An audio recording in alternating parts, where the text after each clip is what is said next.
Good afternoon, Scott Baker, and Merry Christmas. It is Christmas Day for many folks here, December 25th, 2025. And I wasn't aware I was supposed to put on headgear. For those who are listening and not watching, Mikey is fully outfitted as Santa in a way. Ho, ho, ho. Yes, indeed. So, I know it's sort of shocking that we would have a field note on Christmas Day that puts the word gift into the headline. But beyond just sort of people doing a little eye roll, because the title could be taken as kind of like, okay, it's right. the greatest gift a leader can give. Right. And so you're all set up for ooey gooiness here, right? Yeah, I think so. Right. And in your mind, you could probably go one of several different ways. And we list the different ways that leaders can give great gifts, right? Attention, especially in this day and age, is a wonderful gift. It's not the one that we're talking about, right? Attention is so rare that people actually recognize as something quite special when you give them undivided attention, because they're just not used to having people. Right.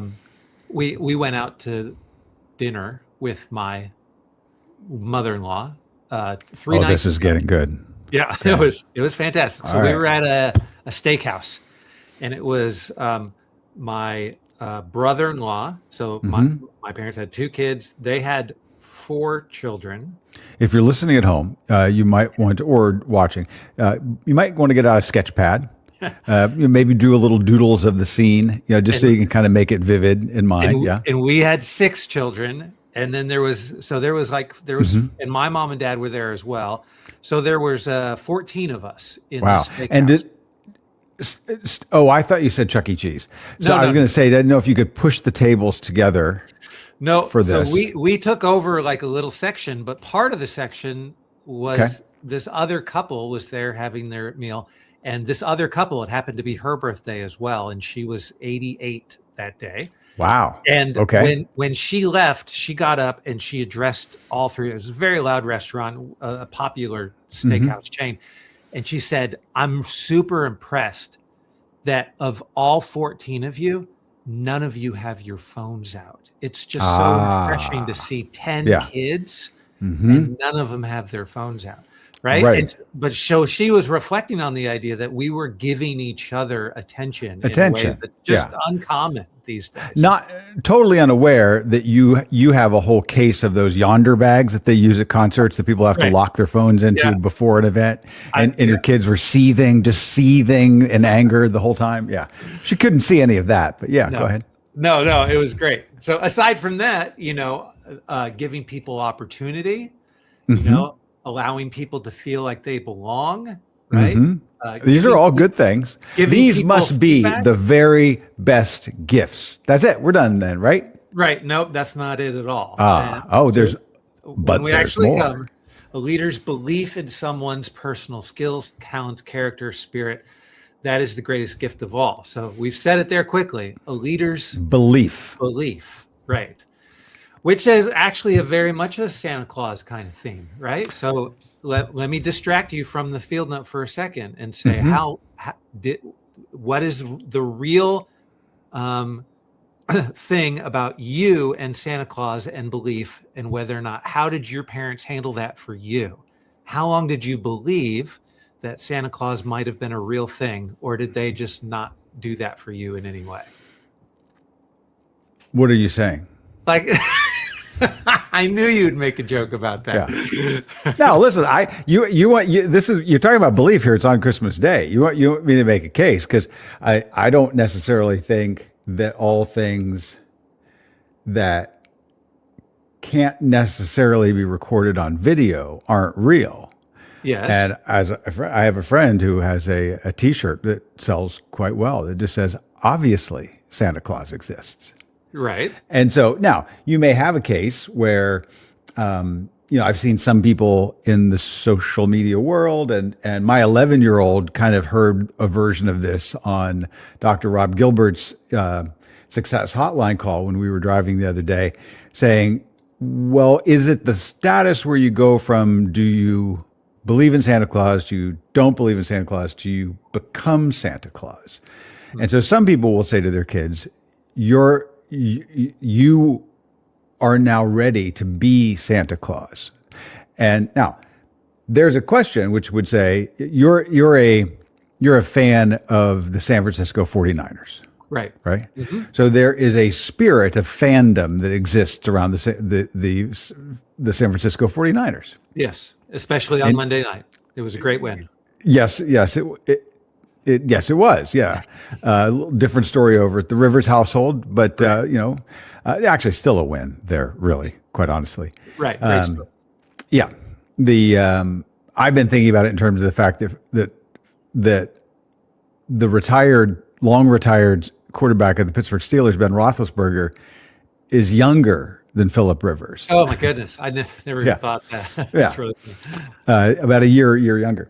So now my point here, because it is Christmas Day.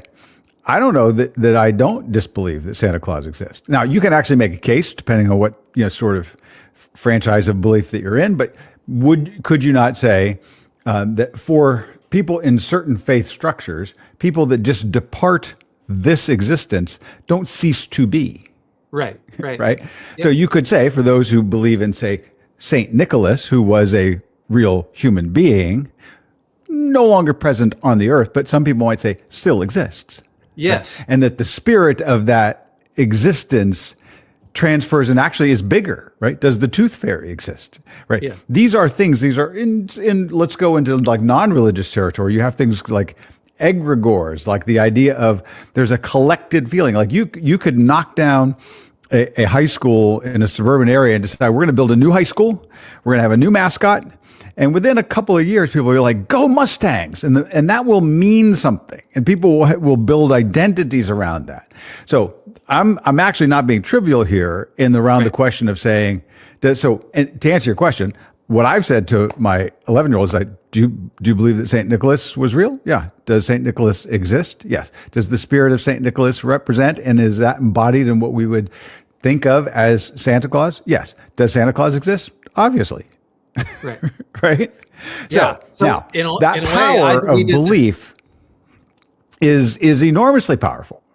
And it's not real. It's very real. Yes.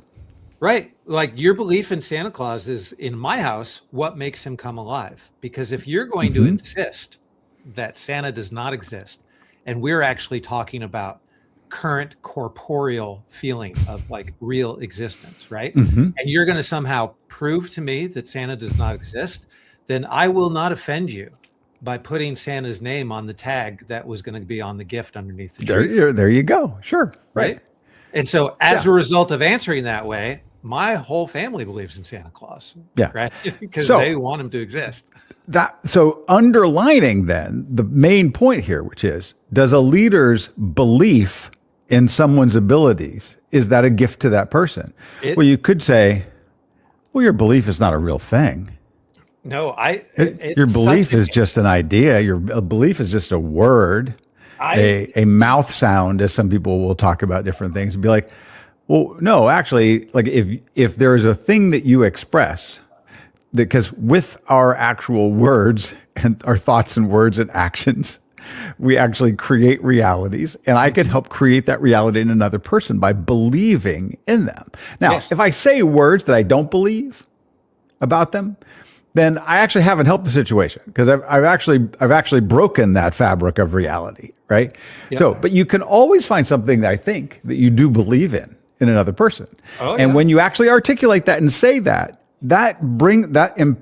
actually brings to light in people, and you know it in your life, and I know it in my life. People have said things at different moments when we were younger or older or whatever, and that actually creates something very, very real. So my question would be that whether I pick up a rock and I say, well, this is a real thing, but the thing that third grade teacher said to Mikey that transformed his way that he looked at himself, is this more real than that?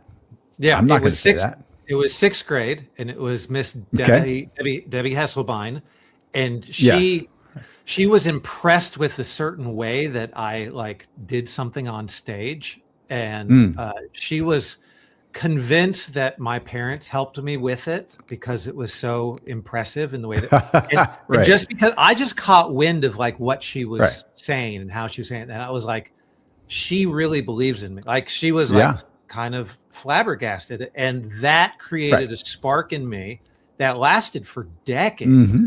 It's still inside of me. And it was created because of her belief, right? Because of like her fandom for what I did on stage as a 5th grader, 6th grader. Yeah. Right. Lasted a long time. And now decades later, it is still a real thing to you. It's not, and it's not a fiction. Yeah. It's not just a fantasy that we've concocted. So a leader's gift of belief in somebody, thoughtful, right? Careful, like the way think of it this way. We would sometimes have a derogatory feeling in certain sectors of the world. There's sometimes phrases in religious beliefs of easy believism. Well, a leader could have the same thing. I believe in you. I appreciate you. That's great. Like, do I really believe that that's true? Right? Do I believe that you believe it? But when you actually do believe it, when you can find something to say about that person that you invest into them, script into them about, as you said, those skills and abilities and capacities and that gift, that can be, there's nothing could be more transformative than that. Yeah. And you know that because your favorite TV show has a big sign that says believe on it. Oh yeah. Yeah. Fantastic. Okay. So there's a hard part to this. There's 5 words in this that actually feel a little bit like a hedge, but the hedge makes it difficult to kind of understand how to actually behave day to day. When you can give it, next to the last paragraph, when you can give it, people need the gift of your full belief, right? So we've talked philosophically about what it means to believe, how it'll actually be transformative in people's minds, how it ought not to be fake. But if I've got people on my team that I actually don't believe in, then I can't give it. Like, so, and it comes up with 2. Like, number 1, it talks about the power. Like, when you can give it, like, there are people that I should be giving it to that I'm not. There are people that I believe in, and I just don't express it in words the way that I should. Secondly, there's people on my team that I don't believe in this way, right? So, but we've had field notes. We've had field notes that have often said that people that you actually might consider an enemy, right, or somebody oppositional that you really don't like. Right. That one of the ways as a leader that you should always be looking to kind of coordinate a better pathway is there usually is something that person can contribute to the enterprise, the conversation that you can at least endorse, right? That you can at least appreciate. That even if somebody is not performing up to level, but you know that they're trying, right? Like they're just not hitting it. They're not learning fast enough. Well, that might not even be their fault. Like they may need better coaching. They may need better mentoring. It might be your fault as the leader that they're lagging. So I think you can lean in and find those things. And by the way, here I'll add this as a way to underline your affection for the Ted Lasso program. But I have in my office and I have a gym a floor down that's pretty large. And there's a company in Buffalo, New York called Oxford Pennant. And they make wool and felt pennants. And I have in my gym a bunch of pennants on different things and banners and posters on the wall. And I try to have things that are kind of unique, that aren't just like sort of the normal thing. And but they have some smaller ones. And I probably have 20 or 30 in that gym. But I do have the one. It's not from the Ted Lasso one, but it does just say believe. And it causes you, when you think about it, to be like, well, what is the thing I'm believing in? So you could go to Oxford Pennant, and I learned about that from Michael Williams, who has a very popular Substack in sort of a certain sector of the sort of fashion world. And I've talked to him about it, and I like the people at Oxford Pennant. So go there, and you can find things for your house or to give it as gifts next holiday, whatever that is. But you might send that believe banner to somebody. Might do something for them. Yeah, absolutely. And how else does it more practically show up when you're actually demonstrating this on an ongoing basis? And that's where we can direct you to the family. I'm looking over, by the way. I'm not ignoring you. I have 2 banners that I haven't put up yet. One of them over here, and it's just a banner that says "Ask Tough Questions." Yeah, right. Yeah. So, giving people, asking yourself, what would a fan do? Oftentimes would allow you to be able to see some of those behaviors and then practice them on a daily basis. But if you're thinking to yourself, oh, only a fan would do that, then that's the kind of thing that you should do with your team more often, right? Indeed. Yeah. Well, listen, wonderful to discuss this on a holiday like today. And we'll give a sneak peek even for tomorrow, where we're going to echo some of these themes in terms of how a leader or a coach might really express belief in their team and what that might look like at a little bit of detail. So make sure to join us tomorrow. Great. Looking forward to it.